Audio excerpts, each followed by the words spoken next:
Hello everybody, what is up? Cobra here with another painted review for my 1914 game. Now today we have the Russian Empire, one of the more predominant powers in the game that you're going to see a lot of. So yeah, so let's get into what these guys are looking like. And yeah, so you can see we've got the box all nicely painted up. And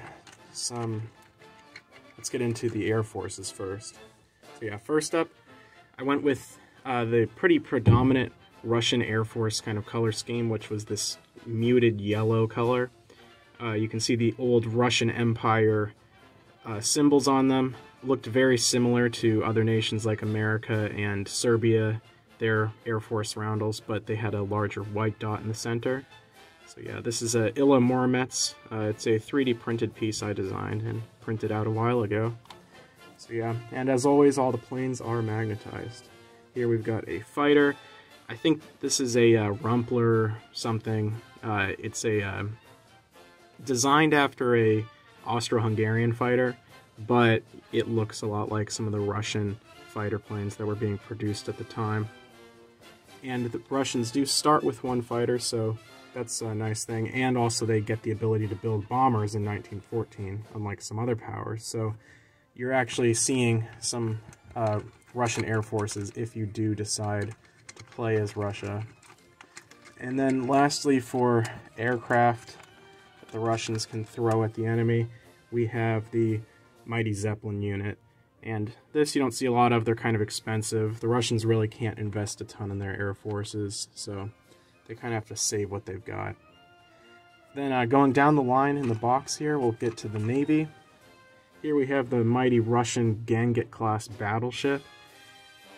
This is the same piece that you'll see in, like your normal Axis and Allies games, only it is of the 1914 pattern. And so one of the more notable things is you can see that there's not a lot of superstructure here. It looked very similar front and back. I think the only real way to designate it was the shape of the sponsons on the sides. You can see that they've got like a single stack rear facing and then they have two in the front. So yeah, but there was like two bridges basically, so you had full fire control for all of the four turrets, which these things did prove to be a pretty formidable unit back in the day because of the super high caliber guns. Next up we have something you'll probably never see, but it's there just to be there. A Russian aircraft carrier, if they want to build one of those late game. Here we have a kind of funky looking Russian pre-dreadnought. They do start with one of these to fight the Ottomans, so you will be seeing one of these. And yeah, kind of weird looking, not really seen quadruple stack funnels. And I guess another, that was probably an observation tower, but yeah. And I got that online from a Battle of Tsushima set of 3D printed pieces. Here we have a destroyer, same as all the other nations if you've watched those videos. A transport. I was just using some Japanese transports from 1940. So yeah, they look like a cargo ship of the time period, so I decided why not. Gives them a special looking unit.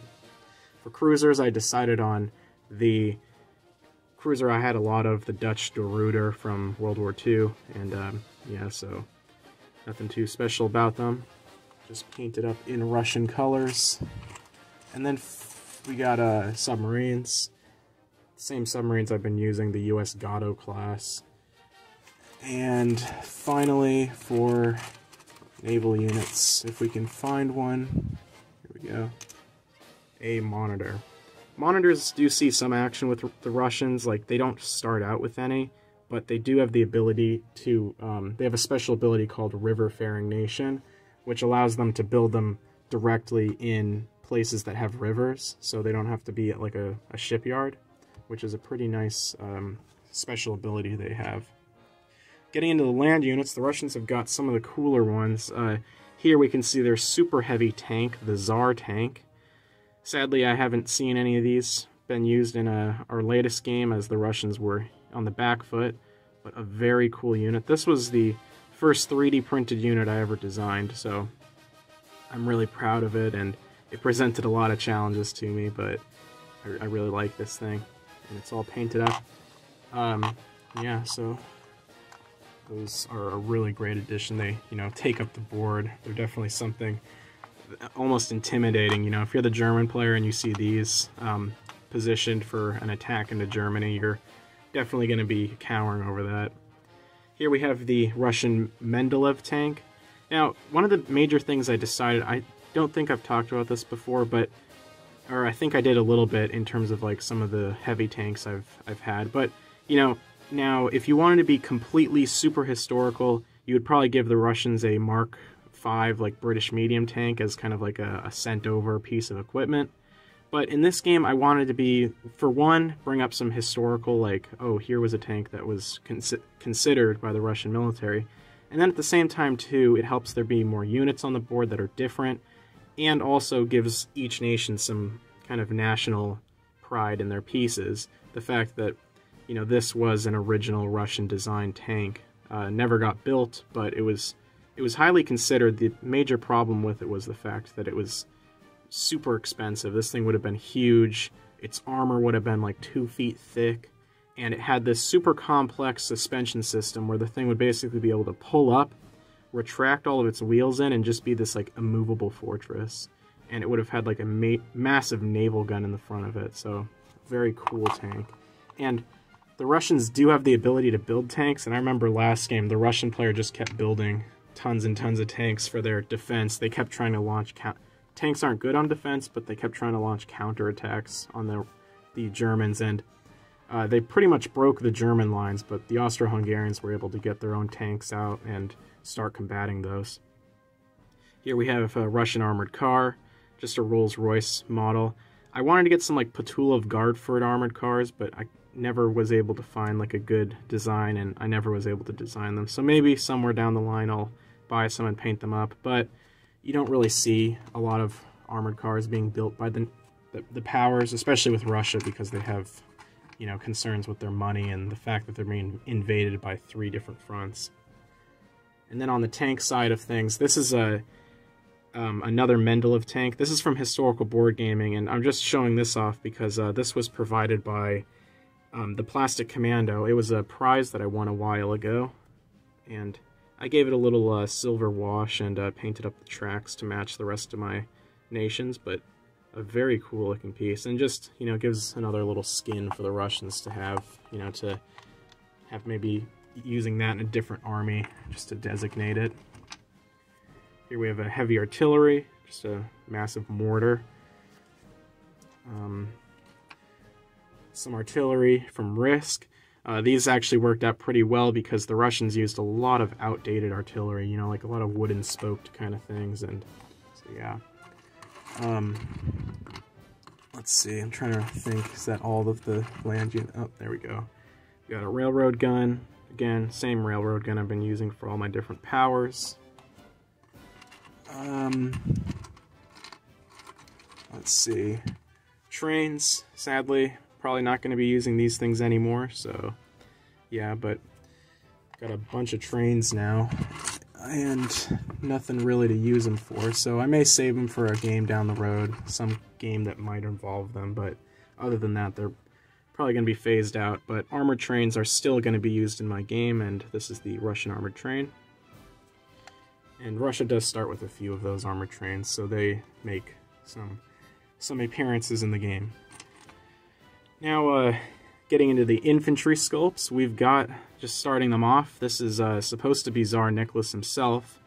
Now, you know, you may have seen my generals video, and so basically Tsar Nicholas is supposed to be like basically like an elite general. He's an optional rule I wrote a while back, but it's basically you use him for a optional Russian Civil War scenario where instead of the Russian Civil War starting and you kind of wipe the board of Russian units, place them in Vladivostok, and set up the Bolsheviks, kind of like it's basically line in the trenches rules that he wrote up, which my map is based off of. I made up my own optional set which you could play where basically Tsar Nicholas, he's like a really decent commander. He wasn't in real life, but it's kind of more of a morale thing. You know, you place him with the army, they're going to fight like twice as better because of the fact that, you know, they've got their leader leading them. But the big problem with him is that when you decide to play with him, there's another rule set where instead of the Russian Revolution just starting at a specific date, you actually have to roll, and basically if you roll under, like, I think it's like, if you roll under the amount of territories that the Central Powers possesses in Russia, the Civil War will start, and then it's kind of like a Vichy French thing, where each territory in Russia rolls to see if it'll become Bolshevik or not. And the problem with Tsar Nicholas is that he provides you with a good combat bonus, but if you leave Petrograd, which is the Russian capital, he will negatively impact your rolls, so you'll basically be weakening your state by increasing your military power. So, for the Russians, I really like their cavalry. I spent too much work on these guys, although you do see a lot of them in the game. A lot start on the board. These are supposed to be the Cossacks, and basically I had a bunch of... I don't know which game these are from. It's from some like Napoleonic Wars game, but I had a bunch of them because I bought them. I bought a set for these tall ships that I wanted. And a lot of these cavalry came with it, so I decided to throw them in as the Russians. And because they're a bit bigger than like the Risk cavalry that I use, but they're smaller than 1/72 scale. And I decided to do Russia because Russia's so big, its land spaces are so big that I could afford to have slightly bigger cavalry. And I was able to pack on the detail with these. So you can see all their little pieces, ornamentation on their clothing and their supplies and everything. Very nice looking pieces. I really like them. And here we have a white horse, just to kind of show the little pieces of them off in a little better detail. Yeah, and so for the Russians, I think I've made a video in the past, I'm not sure, but yeah, we got a flag bearer, got a little metal piece I glued on the bottom just to balance him out. As most of the nations that had real-life flag bearers, I wanted to be represented in-game with a flag bearer. And yeah, the Russians have got, you know, just some various guys. We've got an officer, a couple of guys like swinging their rifles like that, ready to beat down some Austro-Hungarian soldiers. We've got some bayonet chargers. And yeah, they all just kind of... the Russians are definitely a bit more simple. These guys came from... They're the same as my Japanese infantry sculpts. They came from a 1/72 set of American National Guardsmen from the Mexican-American War, but they do really well as Russian and Japanese World War I soldiers. And yeah, as you can see, I was kind of like... These guys came at the end of me painting all my infantry in like an assembly line, and so they're pretty much just a solid color, boots, skin tone, and their backpacks are a little darker. So there isn't too much to say in terms of like their painting quality, but overall they do the job and look pretty good on the board. So that is the Russian army. I hope you guys enjoyed this video, and I hope to see you guys in the next one. If you have another nation from World War I that you would love to see presented next, be sure to leave a comment down below. And if you liked the video, be sure to leave a like, and if you're new to the channel, consider subscribing. See you guys again. Cobra, out.